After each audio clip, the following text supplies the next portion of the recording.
परिचय। अर्चिता, क्या तुम्हें पता है, जब हम किसी पौधे का अवलोकन करते हैं तो देखते हैं कि प्रत्येक पौधे में जड़, तना और पत्तियां होती हैं। पौधों में पुष्प और फल भी होते हैं। हाँ, हम जड़, तना, पत्ती और पुष्प क्रम के लक्षणों, प्रकार, रूपांतरणों और कार्यों की चर्चा पहले ही कर चुके हैं। अब हम पुष्प का अध्ययन करेंगे, तो आओ शुरू करें।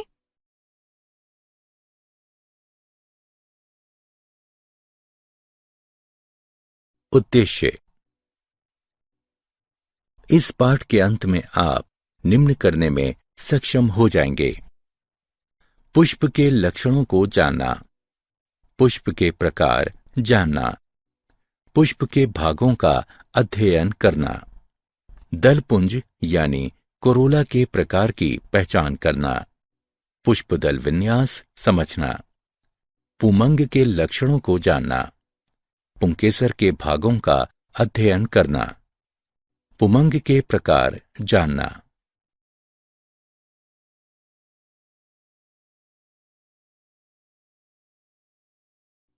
पुंकेसरों के ससंजन को जानना, पुंकेसरों के आसंजन का अध्ययन करना, तंतु से परागकोश के संयोजन को समझना, जायांग के लक्षणों को जानना, जायांग के भागों का अध्ययन करना, जायांग के प्रकार जानना और बीजांडान न्यास समझना।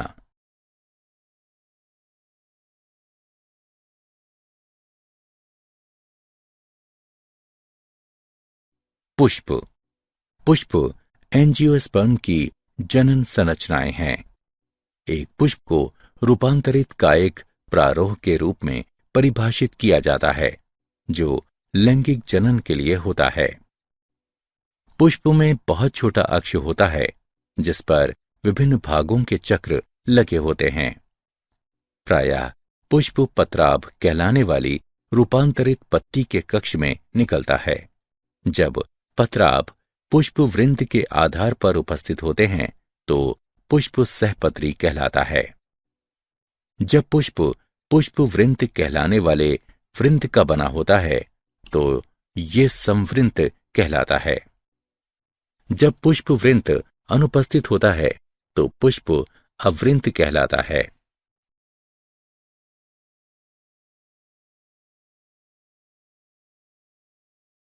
पुष्प के प्रकार। पुष्पासन और पुष्प के अन्य भागों की स्थिति के आधार पर पुष्प 3 प्रकार के होते हैं: अधोजायांगता यानी हाइपोगाइनस, परिजायांगता यानी पेरिकाइनस और अधिजायांगता यानी एपिकाइनस। हाइपोगाइनस। पुष्पासन ऊपरी फूला हुआ भाग है और जायांग पुष्पासन के सबसे ऊपरी भाग पर स्थित होता है। अन्य पुष्पीय भाग अर्थात कैलिक्स, कोरोला और पुमंग जायांग के नीचे स्थित होते हैं। अंडाशय ऊर्ध्ववर्ती होता है। यह आद्य के रूप में माना जाता है। पेरिकाइनस। पुष्पासन चपटा या प्याले के आकार का होता है। कैलिक्स, कोरोला और पुमंग प्याले के सिरे से जुड़े होते हैं और जायांग मध्य में होता है। अंडाशय आधा अधोवर्ती होता है। ये हाइपोगाइनस और एपिगाइनस के बीच मध्यवर्ती के रूप में माना जाता है। एपिगाइनस। पुष्पासन एक गहरे प्याले के आकार का होता है और प्याले के किनारे अंडाशय की भित्ति से संलग्न हो जाता है। कैलिक्स, कोरोला और पुमंग अंडाशय के शीर्ष पर निकलते हैं। अंडाशय अधोवर्ती होता है। इसे काफी उन्नत अवस्था माना जाता है।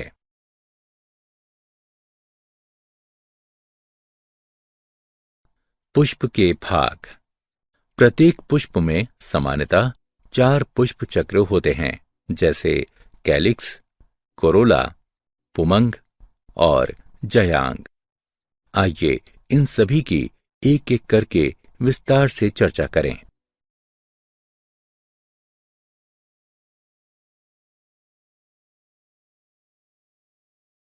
वाहे दलपुंज यानी कैलिक्स। कैलिक्स पुष्प का सबसे बाहरी चक्र है और इसकी इकाई को वाहेदल कहते हैं। प्रायः वाहेदल हरे पत्ती जैसे होते हैं और कलिका अवस्था में पुष्प की रक्षा करते हैं। कैलिक्स संयुक्त वाहेदली यानी जुड़े हुए वाहेदल या पृथक वाहेदली यानी मुक्त वाहेदल होते हैं।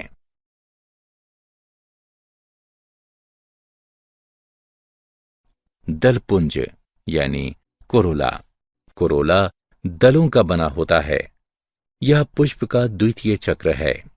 दल प्रायः चमकीले रंगीन होते हैं जो परागण के लिए कीटों को अपनी ओर आकर्षित करते हैं। कैलिक्स की तरह कोरोला भी मुक्त यानी पृथक दली या जुड़े हुए यानी संयुक्त दली हो सकते हैं। पौधों में कोरोला की आकृति तथा रंग भिन्न भिन्न होता है। कोरोला नलिकाकार, घंटाकार, कीप के आकार का तथा चक्राकार हो सकता है।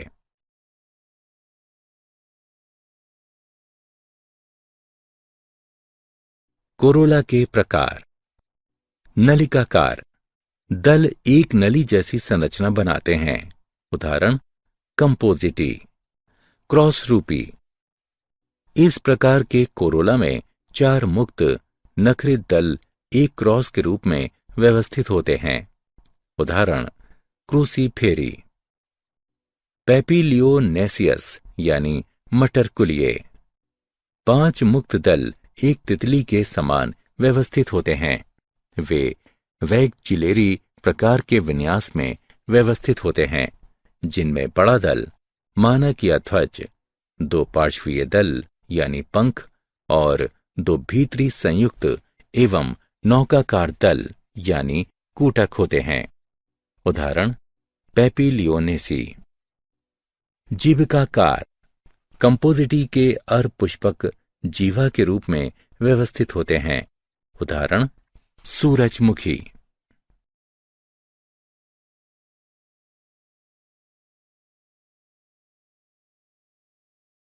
पुष्पदल विन्यास।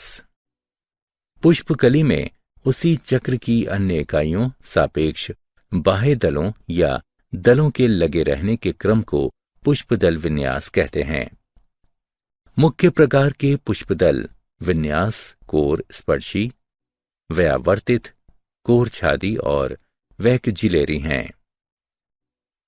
कोर स्पर्शी विन्यास तब होता है जब कैलिक्स या कोरोला की इकाइयां केवल एक दूसरे को स्पर्श करती हैं लेकिन अतिव्यापन नहीं करती। उदाहरण कैलोट्रोपिस। इसे कोर स्पर्शी कहा जाता है।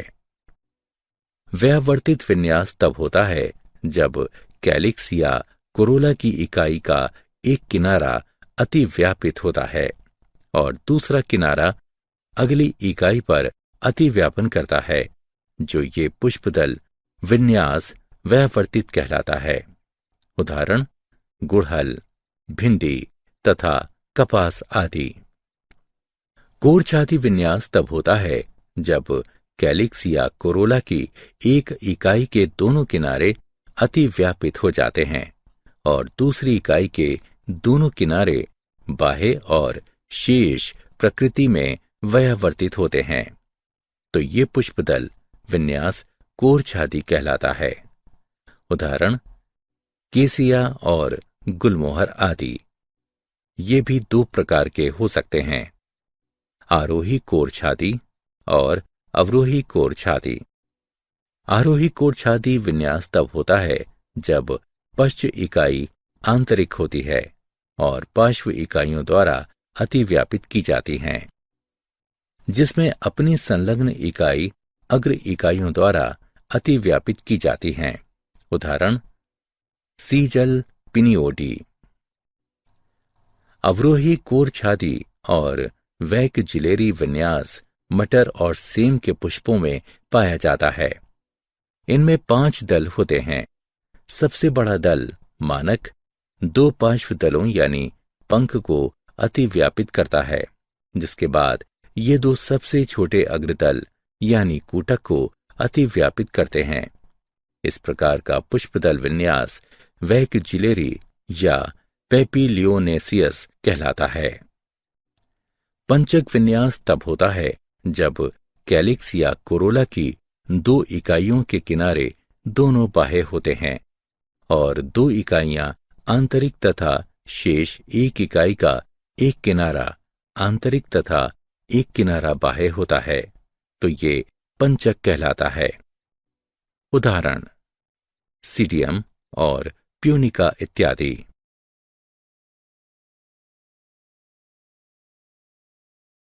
पुमंग। ग्रीक भाषा में एंड्रोशियम यानी पुमंग शब्द का अर्थ एंड्रस ओइकिया यानी पुरुष का घर है। पुमंग नर जनन अंग है और पुष्प का तीसरा चक्र बनाता है। ये अनेक पुंकेसरों का बना होता है। प्रत्येक पुंकेसर में एक तंतु तथा इसके शीर्ष पर एक परागकोश होता है। प्रत्येक पुंकेसर एक वृंत या एक तंतु और एक परागकोश का बना होता है।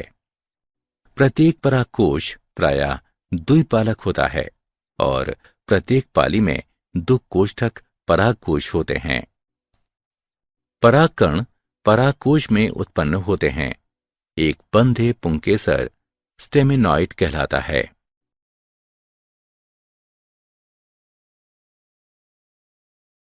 पुंकेसर के भाग।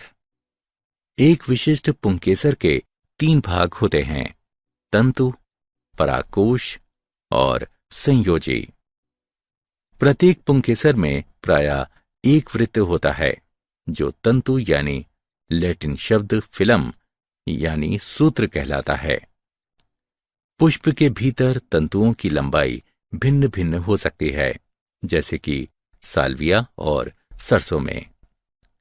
तंतु के शीर्ष पर एक परागकोश और लघु बीजाणुधानी कहलाने वाला परागकोश होता है। कोष्ठक और कोशिकाओं के बीच ऊतक संयोजी कहलाते हैं।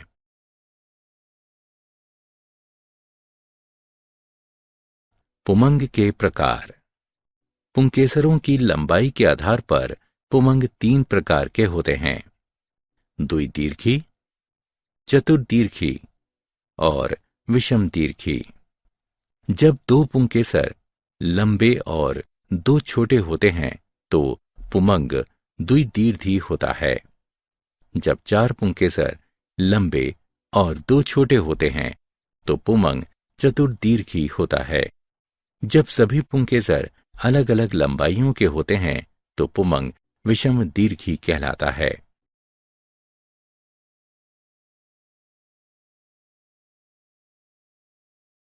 पुंकेसरों का ससंजन।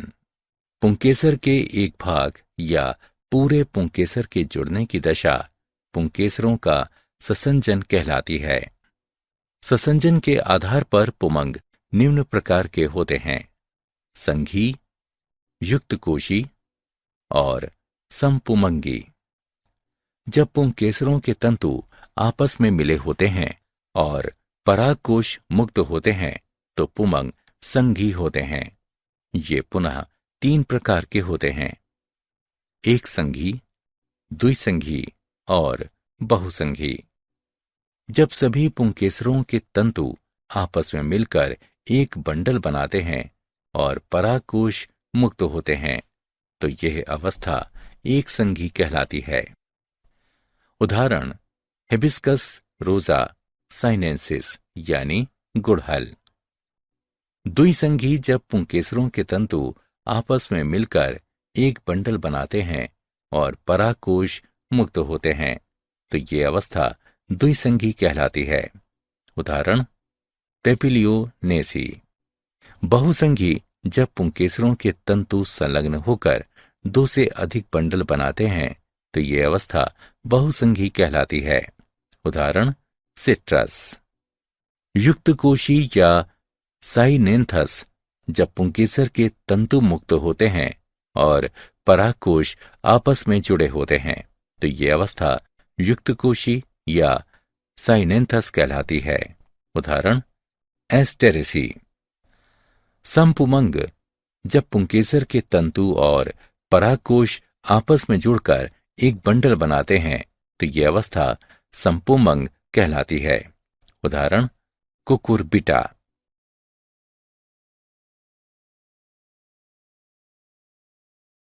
पुंकेसरों का आसंजन। पुष्प के पुंकेसरों का पुष्प के अन्य भाग से संलयन पुंकेसरों का आसंजन कहलाता है। आसंजन के आधार पर पुमंग निम्न प्रकार का होता है: दल लग्न, बाह्य दल लग्न, परिदल लग्न, पुंजायांगी।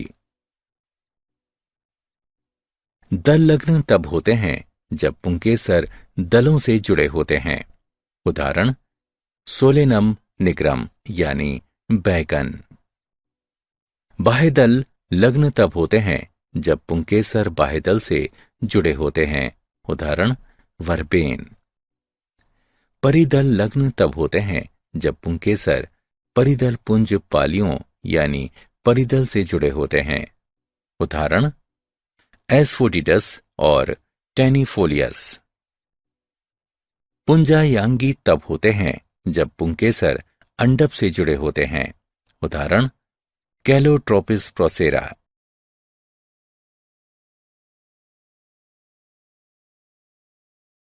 तंतु से परागकोश का संयोजन। अधाबद्ध संयोजन तब होता है जब तंतु परागकोश के आधार से जुड़ा होता है या अधाबद्ध कहलाता है। उदाहरण ब्रेसिका कंपेस्ट्रिस। संलग्न। जब तंतु आधार से शीर्ष तक परागकोश की पालियों से जुड़ा होता है तो यह संलग्न कहलाता है। उदाहरण मैग्नोलिया। पृष्ठ लग्न। जब तंतु परागकोश के पीठ से दृढ़तापूर्वक जुड़ा होता है तो यह पृष्ठ लग्न कहलाता है। उदाहरण पैसीफ्लोरा। मुक्त डोली। जब तंतु परागकोश की पीठ पर किसी एक बिंदु पर जुड़ा होता है और परागकोश आसानी से हिलडुल सकता है तो यह मुक्त डोली कहलाता है। उदाहरण घास।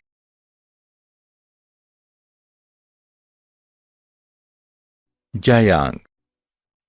जायांग पुष्प का मादा जनन अंग है और एक या अनेक अंडकों का बना होता है। यह पुष्प का चौथा चक्र है। यह पुष्पासन के अंतिम सिरे पर स्थित होता है। जायांग या स्त्री केसर एक या अनेक अंडकों के बने होते हैं जो पुष्प का मादा जनन अंग है। अंडप अधर सीवन पर वलित एक रूपांतरित पत्ती है। उपांत आपस में संलग्न होते हैं। मध्य शिरा भाग पृष्ठ सीवन कहलाता है। बीजांड बीजांडासन पर जुड़े होते हैं जो प्रायः अधर सीवन पर विकसित होते हैं। निषेचन के पश्चात बीजांड बीज में विकसित हो जाते हैं और अंडाशय परिपक्व होकर फल बन जाता है।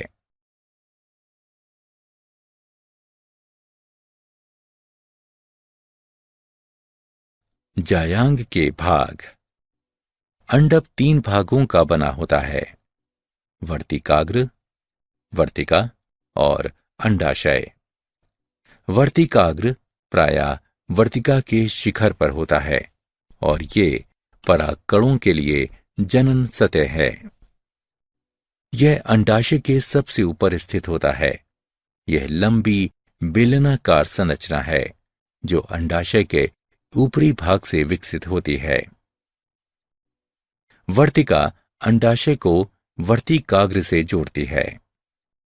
वर्तिका 3 प्रकार की होती है: अंतस्थ या शीर्षस्थ, पार्श्वीय, गाइनोबेसिक यानी जायांगोपारिक। अंतस्थ या शीर्षस्थ वो अवस्था है जब वर्तिका प्रायः अंडाशय के ऊपरी भाग पर स्थित होती है और अंडाशय के सीध में होती है। उदाहरण सोलेनम, हिबिस्कस रोजा साइनेंसिस। पार्श्वीय वो अवस्था है जब कुछ पुष्पों में जहां अंडाशय एक तरफ मुड़ जाता है, इसलिए वर्तिका पार्श्व की ओर से निकलती हुई प्रतीत होती है। उदाहरण आम। गाइनोबेसिक अवस्था लेबिएटी में पाई जाती है, जहां अंडाशय में 4 पालियां होती हैं और वर्तिका पालियों के बीच गड्ढे से निकलती हुई प्रतीत होती है। उदाहरण ओसिबम सेगमेंटम। अंडाशय जायांग का सबसे निचला फूला हुआ भाग है, जिसमें एक या अनेक बीजांड एक चपटे गद्देदार बीजांडासन से जुड़े होते हैं। अंडाशय एक रूपांतरित पत्ती है जो एक कोष्ठकी, द्विकोष्ठकी या बहुकोष्ठकी हो सकते हैं।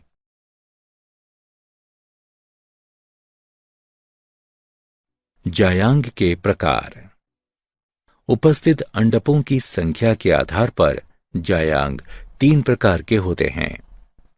एक अंडपी, द्विअंडपी या बहुअंडपी। जब जायांग में केवल एक अंडक होता है तो यह एक अंडपी कहलाता है। उदाहरण मटर, लेग्यूमिनोसी। जब जायांग में 2 अंडक होते हैं तो यह द्विअंडपी कहलाता है। उदाहरण सोलोनेसी और क्रूसीफेरी। जब जायांग में 2 से अधिक अंडक होते हैं तो यह बहुअंडपी कहलाता है। उदाहरण मालवेसी। अंडकों की स्थिति के आधार पर जायांग 2 प्रकार के होते हैं, वियुक्तांडपी और युक्तांडपी। जब एक से अधिक अंडक उपस्थित होते हैं तो वे मुक्त हो सकते हैं और वियुक्तांडपी कहलाते हैं। उदाहरण कमल और गुलाब। जब अंडक जुड़े होते हैं तो वे युक्तांडपी कहलाते हैं। उदाहरण सरसों और टमाटर।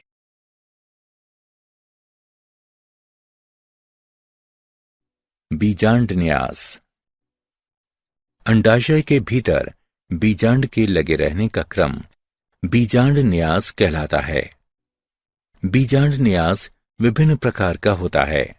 सीमांत, स्तंभीय, भित्तीय, आधारी, केंद्रीय, मुक्त स्तंभीय और परिभित्तीय। सीमांत बीजांड न्यास में जायांग एक अंडपी, बहुअंडपी और वियुक्तांडपी होता है। अंडाशय एक कोष्ठकी होता है। बीजांड अधर सीवन पर स्थित बीजांडासन पर एक या अधिक पंक्तियों में निकलते हैं। उदाहरण लेग्यूमिनेसी। स्तंभीय बीजांड न्यास में जायांग द्विअंडपी, बहुअंडपी और युक्तांडपी होता है। अंडाशय बहुकोष्ठकी होता है।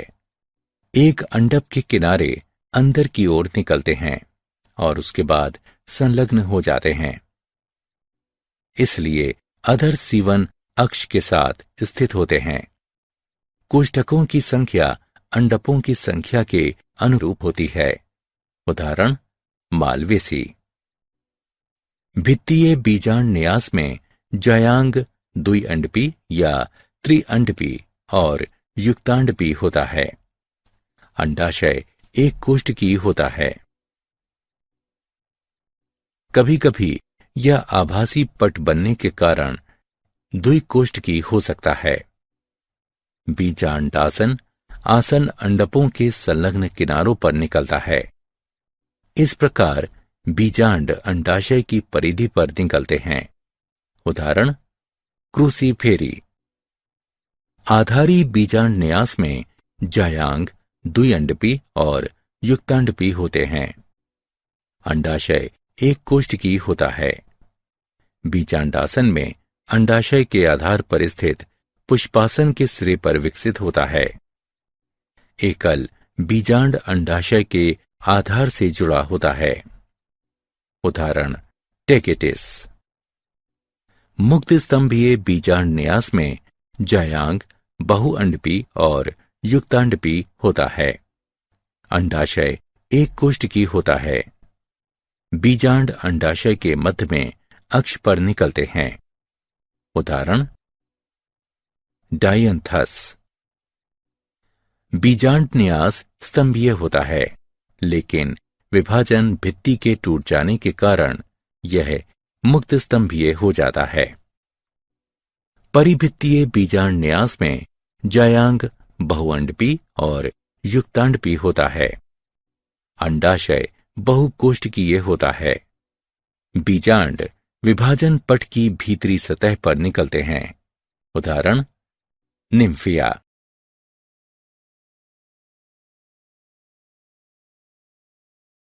क्या आप जानते हैं एस्टेरेसी कुल में पुष्पक्रम मुंडक होता है। कंपोजिटी कुल में पुंकेसर युक्त कोशी होते हैं।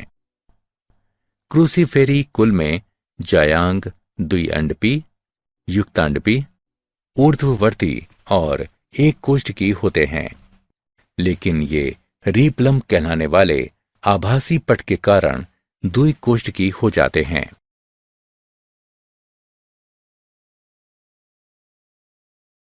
सारांश। आइए हमने जो कुछ सीखा है उसे संक्षेप में दोहराएं। एक मानक 2 पंख जैसे पार्श्वीय तल और 2 कूटक आकार के तल वाला पौधा फाबेसी से संबंधित है। त्रितयी एकलिंगी पुष्प का उदाहरण कोकस न्यूसीफेरा है। द्विसंधि पुंकेसर फाबेसी के लक्षण हैं। चतुर्दीर्घी अवस्था ब्रेसिका कंपेस्ट्रस में पाई जाती है। क्रूसीफेरी कुल में द्वितयी पुष्प 6 पुंकेसर द्विअंडपी जायांग होता है। त्रितयी पुष्प ऊर्ध्ववर्ती अंडाशय और स्तंभीय बीजांड न्यास लिलियेसी कुल की विशेषता है। पंचतयी त्रिज्या सम्मित पुष्प तिर्यक पट्ट के साथ द्विअंडपी अंडाशय सोलेनेसी कुल के लक्षण हैं। एक पुष्प जिसे केवल एक ऊर्ध्वाधर समतल में 2 अर्ध भागों में विभाजित किया जा सकता है, व्यास सम्मित कहलाता है।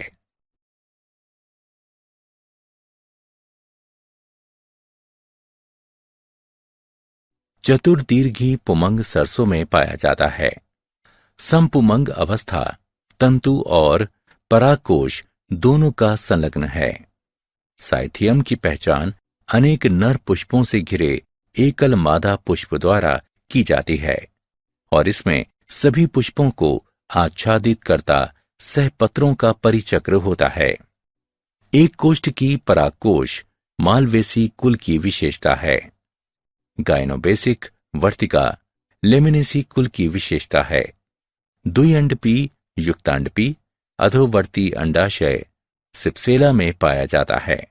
परिधि से केंद्र की ओर पुष्पी अंगों के खुलने का क्रम अभिकेंद्रीय कहलाता है। तुष सहपत्र को निरूपित करते हैं। सबसे छोटा पुष्प वोल्फिया है।